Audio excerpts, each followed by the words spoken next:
Өмнө нь бүгдээрээ зурган гараа бүгдээр дасгал ажилласан. За одоо дахин түүнийг ашиглан хаан академийн дасгалууд ажиллая. 6 дугаар сард аль хот нь Гэрэлт хотоос цөөн өдөр нартай байсан бэ. За доошо гүйлгэн зурган графикийг харах юм бол нарны зураг бүрэн 6 нартай өдрийг тэмдэглэн харуулж байна. За бид аль хотод 6 дугаар сард Гэрэлт хотоос цөөн өдөр нартай байсныг тооцоолох гэж байгаа. Гэрэлт хотыг энд харуулсан байна. За Гэрэлт хотод 1 2 3 4 5 нарны зураг байна. Үүний нэг бүрэн 6 өдөр гэдгээс 5-ыг үрчгэн 6 буюу Гэрэлт хотод 6 дугаар сард 30 өдөр нь нартай байж. За эдгээрийн аль нь 30-аас цөөн өдөр нартай байх вэ гэхээр зурган графикаас үүнийг шууд харах боломжтой.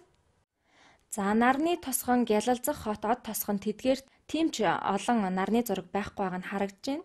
Эдгээрийн нартай өдрийн тоо бага байгаач бүгдээрээ тооцоолъё. За тус бүрт хичнээн өдөр нартай байсан бэ гэхээр 6 сард энэ хотод 4-ийг үрчгэн 6 буюу 24 байна. Харин энэ хотод 2-ыг үрчгэн 6 гэдгээс 12, энд 3-ыг үрчгэн 6 гээд 18 өдөр нартай байна. Нарны тосгон Гялалзах хот ба од тосгон маань бүгдээрээ 6 сард Гэрэлт хотоос цөөн өдөр нартай байсан байна. За одоо бүгдээрээ 2 жишээ ажиллацгаая. Эдгээр графикт Перми эзэн 5 өдрийн турш өдөр бүр талбайгаасаа хичнээн хулганд барьж байсныг харуулжээ. За аль өдөр барьсан хулганы тоо нь лавг ба пүрэг гэсэн 2 өдрийн барьсантай тэнцэх вэ. За бүгдээрээ зургийг харцгаая. Эндээс хулганы нэг зураг нь 2 болгоныг тэмдэглэсэн гэдг нь харагдаж байна. За лавг болон пүрэг гарагийг харах юм бол лавг гарагт 1 болгоны зураг байна. Харин дараа нь 2 болгоны зураг байна. Энд нийт 3 хулганы зураг боллоо. Тэгэхээр одоо бусад өдрүүдээс 3 хулганы зурагтай өдрийг харуул мигмар гарагт 3 хулганы зураг байна. Мигмар гарагийг сонгоё. За өөрөөр бодож үзье. Лавг гарагт байх нийт хулганы тоо нь 1, хулганы зураг нь 2 хулганыг хэлнэ гэхээр лавг гарагт 2 хулгана, пүрэг гарагт 2 зураг байгаа учраас 4 хулгана байна. Тэгэхээр лавг гарагт 2, пүрэг гарагт 4 буюу нийтдээ 6 хулгана байна. За харин мигмар гарагт 6 хулгана байх нь харагдаж байна. Зураг төс бүр нь 2 хулгана гэхээр 2, за 4, 6. За дараагийн жишээг үзье.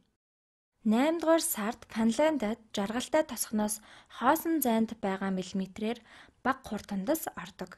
Энд Финлянд байна. Харин энд жаргалтай тосгон байна. За нэг жижиг борооны тосол нь 6 мм-ийг илэрхийлж байна. Тэгэхээр Финляндад 2 борооны тосол, жаргалтай хотод 4 борооны тосол байна. Финланд нь үүнээс 2 борооны тослоор бага байна. Иймд 2 борооны тослоор дутуу байна гэдэг нь 2-ыг үрчгэн 6 буюу 12 болно. Хурд дундасны хэмжээ жаргалтай хотоос 12 мм-ээр бага байна. Эндээс мөн 8 сард Финландад 12 мм-ийн хурд тундас орсон байна. Яагаад вэ гэхээр 6 гэдгээс 12 болно. 1 нь 6 мм учраас 2 гэдэг чинь 12 мм болно. Жаргалтай тосгонд 6, 12, 18, 24 мм буюу 12 мм-ээр их байна. Иймд 24 мм-ээс 12 мм-ээр бага, 12 мм нь 24 мм-ээс 12 мм-ээр бага байна.